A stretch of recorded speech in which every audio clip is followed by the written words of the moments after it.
Mr. Nasty, Mr. Nasty, if you want to scrap, just tell us when. Mr. Nasty, Mr. Nasty, we've got the guns, the ships, the planes, the men. How Winston said the other day, you've been a naughty boy. Time to put your tanks away. Rugby and females. Females and rugby. Never the twain shall meet. Or shall they? We may not have been on the butt end of a scrum, but we can see the big picture.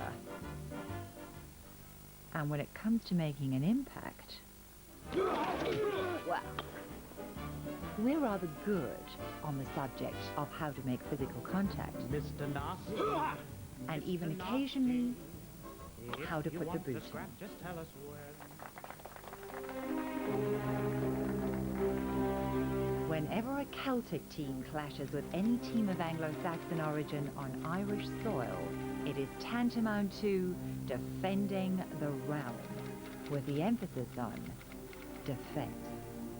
Jeremy, in the context of your ex-captain Will Carling's rugby war analogy, if there was any man who recognised the importance of defence, particularly in the last World Cup, was Clive Woodward, with great success, to the extent that you've now got every Northern Hemisphere coach and beyond emulating the specific defence strategy. You literally have a gridlock situation out there. Whenever you've got forwards coming up against what they perceive as a more powerful team and they're afraid that the ball's going to be kept in the maul, they fan out with the backs and there's nowhere to move. So do you not think that there is just too much emphasis on defence? I'm a big advocate of attacking rugby, and I still think there's plenty of space. The defences are more organised than they were 10 years ago. That's a fact, and it's because of these defensive coaches coming in. There's more structure. When I first started playing, you went through systems, but never a defence. And I think the visionaries like Rob McQueen, Clive Woodward, as head coaches for their national teams, thought, well, hold on a second, if we stop teams scoring, we can win these games. So they brought these defensive coaches in.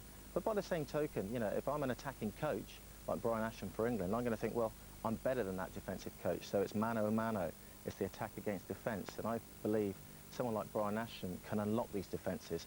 I mean, still now I look at games and you look in the defensive lines of teams, South Africa and England, a lot of nations, and you see second rows, you see prop forwards, you see number 8s in that defensive line. Now, back in the day, I know it is a long time ago now, but I would relish the fact of the opportunity to run against these prop forwards and second rows, because if I couldn't beat one of those, then I'd hang up my boots. And even in modern day rugby, that's what you're looking for. You're looking for space, and you're looking to isolate these prop forwards that are slowly getting to the ruck, slowly getting to the mauls, find themselves in a defensive situation.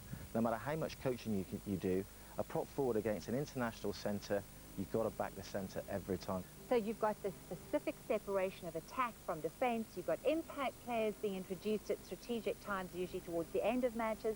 I would say, Jeremy, that rugby union is marching dangerously close to rugby league. And in fact, it's a favourite theme of mine, because I think that Clive Woodward, again, very deliberately poached league players like Josh Lucy, Jason Robinson, think of the ex-Bath coach, a defence coach, Phil Larder, to incorporate as attack weapons in his team. Would you say that that was a feature? And is it, in the light of the Farrell situation, going to continue to be a recurring theme? I think it was a feature back in 2003, and unfortunately it still remains a focus. I think that has to switch. But getting back to rugby league, you look at the skills required of rugby league. You're looking at good handling skills, being able to pass in front of the player that allows him to run onto the ball, attack the ball. Defence, I mean, you spend a lot of your time defending in rugby league, so you've got to get your technique right, and you've got to hit hard, and you've got to knock the person back, or you've got to stop them on the gain line, never pass your gain line. So their skills, their technical skills that can come from rugby league to rugby union can help. And if you look at it the other way, there's not very much rugby union can give rugby league. It's not so one-sided though. If you look at the guys that have really made it, Takiri of Australia springs to mind, and Jason Robinson for us at England. But everybody else who's come across to England, played for England or got into the union from league, has struggled a bit. I think it's different cultures. It's a totally different game, although to look at, they look very similar. So you know, it's hard for these players to come across and make a big impact. But the main reason they're coming, I don't think it's all financial. I believe it's, Jason Robertson said something that was fascinating and very real life. Every time Great Britain played Australia, they got whacked. So Jason looked and thought, well, England, up-and-coming nation, Clive Woolwood has gone professional, bigger global market for him to kind of perform on, Sure. much bigger worldwide audience, and his timing was perfect. I mean, he was a superstar in rugby league, and now he's become a superstar in rugby union, so he made the right decision. Whereas others, look at Andy Farrell now for England, you just can't see that guy really making it in time for the World Cup to be a first-team regular. So you're saying that transition really depends on the individual? Absolutely. And it's not just a given that the formula's going to work every time? It's not going to work every time. I mean, statistics say it's not. It's unlikely to, if we look at England in particular. And there's a lot more tactics in union than there is in rugby league. Rugby league's a few plays, get across the game line. If you don't make it, you can stop and kick the ball and chase up and defend. I mean, I make it sound very simple, and I've never played it, but of course it's not that simple. But union is a lot harder. I was always under the impression that, in fact, league added to the cerebral element of the game. The thing about rugby league, okay, you've got one line of defence and attack. So once you've broken the defensive line in league, you should score. So it's a simple 2-on-1, maybe 3-on-1, and you pass either way, and you generally score. Rugby union, the South Africans have been brilliant at this over the last few years. Yes. Scramble defence. Once you break, if you break through the three-quarter line, you've got a back row, you've got a scrum half, you've got a full-back, you've got a covering blindside wing, so it's not so easy. So I would say the cerebral part is in union. Interesting. Well, there'll be a lot of happy South Africans listening to that observation. Speaking of South African players, you, Jeremy, literally and figuratively put the boot in when you were last in the country playing for the Lions Tour, which is in 1997, only a year after they won the World Cup. That you attributed, firstly, their World Cup victory to the fact that it was a divine orchestration and that the Springboks had God on their side, not to mention Mandela on the blind side. But also you referred to the Osterans, the Mark Andrews, as workhorses as opposed to world beaters. And from that, one can only infer that you felt that they were more brawn than brain. Has your opinion of them perhaps changed a decade later? I'm not going to say that these South Africans can't think on the rugby field because, you know, history, tradition says they're very, very successful.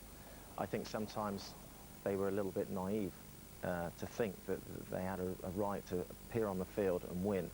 The performances in the 95 World Cup, South Africa thoroughly deserved that, but we got them in 97, 2 years later. And maybe they were slightly on the decline, but thinking that we were a Lions side not full of superstars and that they would just roll us over. We knew what we faced against South Africa. It was power, it was heavy hits, but with, you know, the likes of Martin Johnson, particularly in the pack, we had Scott Gibbs alongside me, my kind of minder in the ex-rugby league. We were never going to take a step backwards, and I think that intimidated the South Africans because they're used to getting their own way. Since then, for whatever reasons, South Africa haven't been right at the top, and they're a rugby-mad nation. And I think it's, you know, it's about time that they showed the true colours. A couple of years ago under Jake White, when they won the Tri-Nations, you thought, here they go, this could be taking off. They've just had a Tri-Nations series which has been far from successful. I would never, ever underestimate the South Africans because of their courage, because of tradition, because of what they absolutely believe in, but they have to understand the global game. And I think through what we've seen in the Tri-Nations, they're a bit uncoordinated. Was Jake White going to stay? Was he going to go? South African rugby is struggling with confidence. You look at New Zealand provincial teams, they seem to be dominating the Super 14, and not so many of the South African provincial teams are dominating. And that is where you get your confidence from. If these guys are playing each other week in, week out in the Super 14, then they come together and they're playing against these guys that have beaten their pants off them in the Super 14. Up in your head, you're going to think, oh, you know, how are we going to beat these guys? They are very good players. And that's what you've got to overcome. And I think for South Africa, coming to Twickenham, playing some of these European countries could be the catalyst to them having a very good World Cup. I certainly wouldn't write them off because right now, they're the only team that's beaten New Zealand in how long? So back to our rugby war theme. We're standing here today at Lucknam Park, which is the stuff that 007 dreams are made of.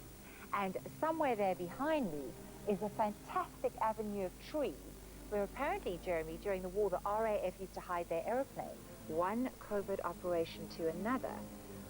I couldn't believe it when I opened the newspaper to read about Operation Diligence, this professional spying organisation headed up by your ex-Conservative Party leader Michael Howard, whom Clive Woodward enlisted during the last World Cup to spy and infiltrate the opposition. Now, is this not taking fully fledged professionalism, admittedly, but professionalism to ridiculous levels? And what happened to that Corinthian spirit that Sir Tony O'Reilly values so highly? In professional rugby, you've got to cover every avenue. Attention to detail is one of Clive Woodward's mantra, and I don't know whether it was paranoia from any team, but you're worried about people not just bugging changing rooms, bugging hotels, you're worried about aeroplanes going overhead when you're training. How diligence is going to stop this, I don't know. Whether it is a bit like James Bond or, you know, MI5 and all this kind of stuff where they go in and do a sweep over the lights and the switches and stuff like that. I think it's taking it a bit too far, really. But hey, behind the scenes, if we don't see it, if that's what they got to do, then go ahead and do it. If it makes the coaches feel happier, more secure, then away you go. I wouldn't believe it until I read in the paper that somebody had been caught doing it. I understand, you know, people hiding in the bushes and taking video camera of teams training. Sure. You know, if you can't find someone in a bush, then, you know, you deserve to be spied on and watched. But ultimately, for me, I've always been a guy who's, you know, what's in front of me, I'm going to face. Yeah, if you know it's going to happen, you might be forewarned. And forewarned is forearmed. People who are going into, you know, rigging microphones in change rooms and hotel meeting rooms, it's a bit extreme. What you're going to gather from people talking, I really don't know. I think where you may get an advantage if you're looking at what they're doing on the training field, because it's very difficult to get inside people's heads. Jeremy, when I spoke to you a couple of years ago on the brink of the last World Cup, you were very bullish on the subject of Clive Woodward, and accurately so. And there was this huge similarity, of course, between Mallet and Woodward in that both of them had a global vision rather than an insular one. If you come from business and you're trying to get into sport, unless you know the sport, I think it's very difficult to get involved in it. You might be a great administrator, but you're not going to be any good on the field. And, As we've learnt in South Africa. I thought Nick Mallet was a great guy. He took South Africa through what I would consider a fairly golden period of rugby. You know, they went 18 matches undefeated. Who else has done that? New Zealand. No other team has ever done that. And sometimes I think you look back and you look at missed opportunities, and I think Mallet going, for whatever reasons, was a missed opportunity for South African rugby. When you've got guys like that, how you let them go, I don't know. Clive Woodward was brilliant for England in a lot of ways away from the field. The battles he's had to have with his... It was all, you know, political. I think Clive Woodward can be replaced. Rugby is made so complicated these days. What you see is what you get. And I think players are so willing now to be told how to play it rather than just do it. They're just being over-coached. All professional players are over-coached. In saying that, you know, you look at South African players, and Brian Habana, without doubt, is a world superstar in terms of rugby. Everybody should know his name because, you know, he's gone past potential. He's the real deal. And if you give him the ball in space, he's going to cause damage. Get more natural ability on the field and you'll see much better rugby. Are you suggesting that perhaps Jake White and Andy Robinson are not ideal in the position as current coach? No, don't get me wrong. Jake White has been very good for South African rugby. The only thing you would question Jake about is what happened after winning the Tri-Nations. Where are they? Australia we thought was struggling but performed fairly well. New Zealand rugby is just on the up and up and up. We're waiting for them to fall, hopefully before next year. Hopefully before the World Cup, that's right. And South African rugby, it has to have talent because, you know, here in England, football is our national sport, and it's football.